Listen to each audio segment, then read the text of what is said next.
bunyinya lebih kurang beginilah, tapi kalau tak ada bunyi agak minta maaf je lah. Wahai mujahid muda, jadikan takbirmu pemula langkah. Semangat juang dipadukan dengan iman. Biar gentar musuh, biar ikhlas jihad. Usah biar akal lalai menghuni spiritualmu.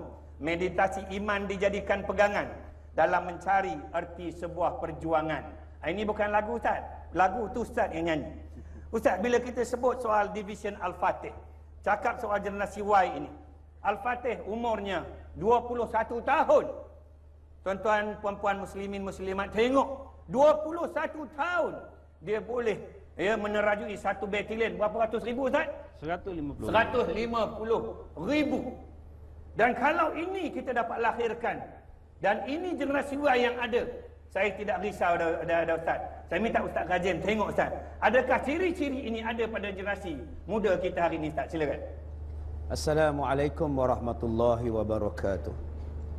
Tuan-tuan yang dirahmati Allah, Sultan Muhammad bin Sultan Murad, atau lebih dikenali sebagai Muhammad Al-Fatih, bukan dia terus jadi umur 19 tahun, umur 21 tahun dia terus menjadi khalifah, terus menjadi pemimpin dan jeneral perang yang hebat. Dia bermula daripada bawah. Bapa dia, Sultan Murad, telah mengasuh, mendidik dia dengan penuh keilmuan.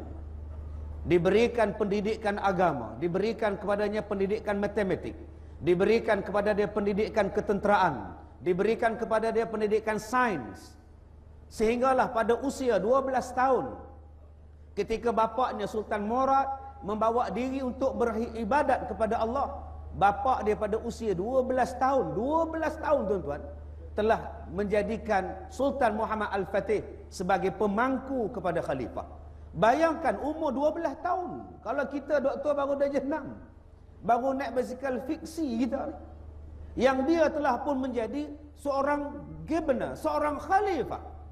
Kerana apa? Kerana kepercayaan yang diberikan oleh seorang ayah kepada seorang anak dia. Kerana pendidikan yang diberikan oleh ayah dia adalah yang terbaik.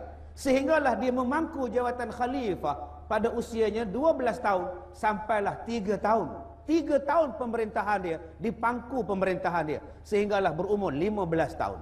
Tuan-tuan yang dirahmati Allah, apa benda yang diberikan kepada bapaknya Sultan Murad kepada anak dia, generasi Y pada masa itu, generasi muda pada masa itu, tidak lain tidak bukan yang tuan-tuan, ilmu keduniaan dan juga ilmu yang membawa kepada akhirat.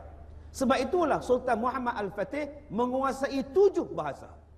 Bayangkan tuan-tuan, nak jadi jeneral perang, nak jadi khalifah, ada 7 bahasa yang dia kuasai.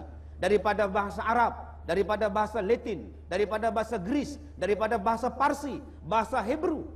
Penguasaan bahasa-bahasa ini tuan-tuan membolehkan dia mempelajari banyak ilmu dan membuat kajian yang sangat mendalam bagaimana nak menguasai kota Konstantinopel, yang bagaimana Nabi SAW ketika menggali parit dalam peperangan Khandaq menyebutkan bahawa satu hari kota Konstantinopel akan jatuh kepada tentera yang baik dan pemerintah yang baik, raja yang baik.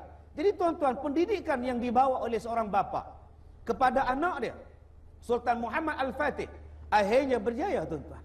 Masalahnya sekarang kita cuba lihat, bagaimanakah pendidikan yang kita berikan kepada generasi Y, kekuatan semangatnya. Pendidikan begini bukan setakat Sultan Murad bagi kepada anak dia Sultan Muhammad. Sebenarnya pendidikan ini sudah diberikan oleh Rasulullah sallallahu alaihi wasallam kepada sahabat-sahabatnya. Kita jangan lupa dengan seorang sahabat Nabi yang bernama Usamah bin Zaid.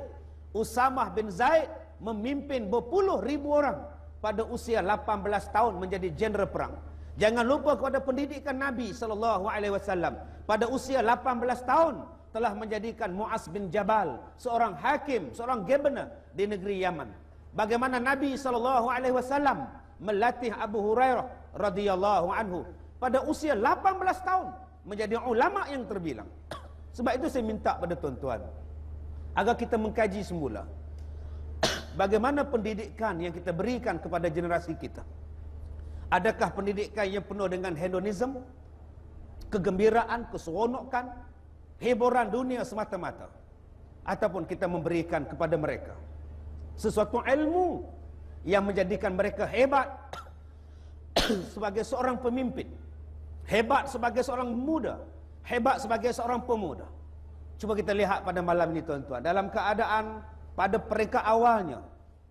Pada peringkat awalnya doktor kita tengok tadi hujan renyai. Tetapi tidak ada seorang pun yang bergenjak.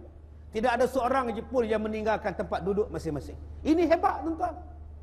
Sebab tu saya bercakap baru ni pada satu pasukan tentera dalam keadaan hujan, buat di tengah padang, tidak ada seorang pun yang bergerak. Saya cakap kepada mereka, inilah kehebatan askar, inilah kehebatan tentera. Hujan turun di tengah padang, tak ada siapa yang lari. Saya kata, tuan-tuan, kalau peluru pun kita tak takut, kalau meriam pun kita tak takut, takkan hujan kita takut. Semua tak lari, doktor. Sebab jeneral tak lari. Sebab jeneralnya tak lari. Saya bercakap senang sebab saya ada kemah. Ini tuan-tuan, kehebatan kita. Wallahu a'lam. Baik, terima kasih.